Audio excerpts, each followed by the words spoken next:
Today's class I am taking 8 parts of speech. 8 parts of speech ആണുള്ളത്. അത് ഏതൊക്കെയാണ്? Noun, pronoun, adjective, verb, adverb, preposition, conjunction, interjection. Okay. Nounൽ എന്തൊക്കെയാണ് വരിക? Name, place, animal, thing. Pronounലോ he, she, it, you. Adjectiveൽ വിശേഷിപ്പിക്കുന്ന words. My father is A good father.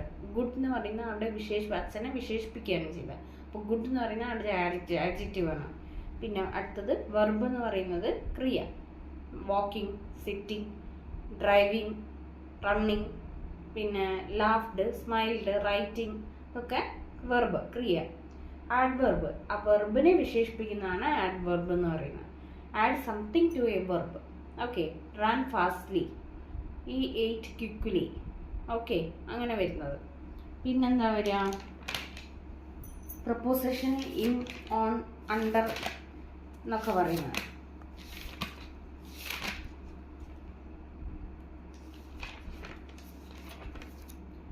In, on, at, under എന്നൊക്കെ വരും. ഇപ്പോൾ example പറയാൻ train left in time.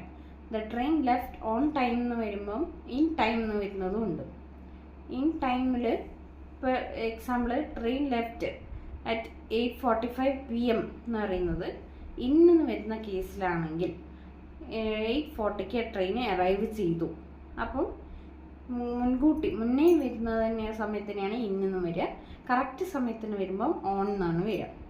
Okay, അത് നിങ്ങൾ complicated ആയിട്ട് പഠിക്കണമെന്നില്ല. പ്രപ്പോസിഷനിൽ എന്തൊക്കെ വരും എന്നുള്ളതിൽ പഠിച്ചാൽ മതി.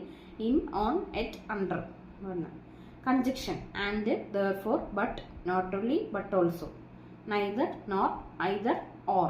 neither വരുമ്പോൾ എന്നെ ശ്രദ്ധിച്ചാൽ മതി. എന്ന് ആലോചിച്ചാൽ മതി. neither, nor, either, or. Okay. either Anusree or Rafeena you should come to office. ആരെങ്കിലും ഒരാൾ. either എന്ന് പറയുമ്പോൾ ഒരാൾ എന്നുള്ളതിൽ ആലോചിച്ചാൽ മതി. ഏതെങ്കിലും ഒരാൾ ഓഫീസിലേക്ക് വരണം, അങ്ങനെ. neither എന്ന് പറയുമ്പോൾ രണ്ടുപേരും വരണ്ട. ഓക്കെ. പിന്നെ ഇന്റർജങ്ഷൻ എന്ന് പറയുന്നത് എക്സ്ക്ലമേഷൻ മാർക്ക് കൂട്ടി വരുന്നതാണ്. ഓ ബ്യൂട്ടിഫുൾ, അങ്ങനെ. ഓക്കെ, ഇത്രയേ ഉള്ളൂ 8 part of speech.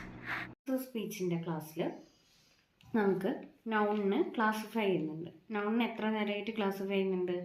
Proper noun, common noun, collective noun, abstract noun, material noun. Proper noun എന്ന് പറയുമ്പോൾ name of person, name of ocean എന്നൊക്കെയാണ് വരിക. നെയിം ഓഫ് എവറസ്റ്റ് ഒക്കെ വരും. കോമൺ നൗണിൽ cow, man, girl, boy, cat, woman, country, mountain, waterfall, ocean and sea. Okay, ഇതൊക്കെയാണ് common നൗണിൽ വരുന്നത്. പിന്നെ അബ്സ്ട്രാക്ട് നൗണിലോ സാഡ്, ബ്യൂട്ടി, ഹാപ്പി, പിന്നെ ടോളറൻസ്, ലവ്, എഫെക്ഷൻ ഇതൊക്കെ.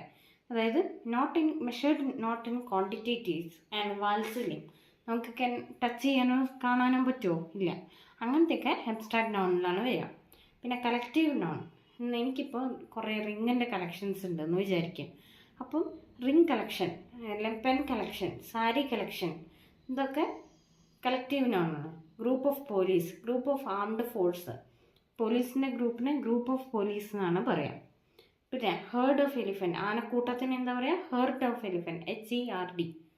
സ്കൂൾ ഓഫ് ഫിഷ്, ഫിഷിൻ്റെ കൂട്ടത്തിന് എന്താ, മീനിൻ്റെ കൂട്ടത്തിന് എന്താ പറയുക? സ്കൂൾ ഓഫ് ഫിഷ് എന്നാണ് അവിടെ പറയുക. പിന്നെ അടുത്തത് material noun. Gold, silver, zinc. Silver, gold, zinc. Okay. പിന്നെ ആഡ്ജക്റ്റീവ് പറഞ്ഞു, വിശേഷിപ്പിക്കുന്നത് അല്ലേ. പിന്നെ വെർബ് പറഞ്ഞു, ആഡ്വെർബ് പറഞ്ഞു. ആഡ്വെർബിൻ്റെ എക്സാമ്പിളായിട്ട് കുറച്ച് നമുക്ക് നോക്കാം. അത് നിങ്ങൾക്ക് പെട്ടെന്ന് കൺഫ്യൂഷൻ ആവും ചിലപ്പം. റാൻ ഫാസ്റ്റ്ലി, അവിടെ റാൻ എന്ന് പറയുന്നത് വെർബാണ്. ഫാസ്റ്റ്ലി എന്ന് പറയുന്ന ആഡ്വെർബാണ്. വെർബിനെ വിശേഷിപ്പിച്ചു ഫാസ്റ്റ്ലി. പിന്നെ ഈ എയ്റ്റ് ക്വിക്ക്ലി, ഈറ്റ് എന്നുള്ളത് വെർബാണ്. ക്വിക്ക്ലി എന്ന് പറയുന്നത് അത് ആഡ്വെർബാണ്. തിന്നുന്നതിനെ, കഴിക്കുന്നതിനെ വിശേഷിപ്പിക്കുകയാണ് അവിടെ ചെയ്തത് ക്വിക്ക്ലി എന്ന് പറയുന്നത്.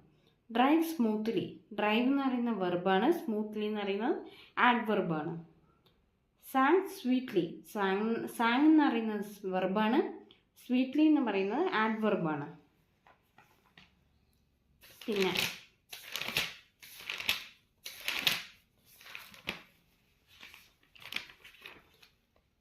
കൺജക്ഷൻ പറയാം. ആ പ്രൊപ്പോസിഷൻ അറിയാലോ, in, on, at, under. Conjunction and, therefore, but also, neither, nor, either, or. either Anusree or Rafeena you should come to office. ഏതെങ്കിലും ഒരാൾ ഓഫീസിലേക്ക് വരണം. അപ്പോൾ എന്താ പറയുക? either അല്ലെങ്കിൽ or. either Anusree or Rafeena you should come to office. പിന്നെ neither Anusree nor Rafeena should come to office. അതായത് ഒരാളും വരണ്ട, രണ്ടുപേരും വരണ്ട. അങ്ങനെ എന്താ പറയുക? neither, nor. ഓക്കെ. പിന്നെ അറിയാലോ ഇൻ്റർജെക്ഷൻ എന്താ? എക്സാമ്പിളായിട്ട് ഓ ബ്യൂട്ടിഫുൾ എക്സ്ക്ലമേഷൻ മാർക്ക് യൂസ് ചെയ്തത് സെൻറ്റൻസിനെയാണ് ഇൻ്റർജെക്ഷൻ എന്ന് പറയുന്നത്. ഓക്കെ, ക്ലിയർ ആണോ?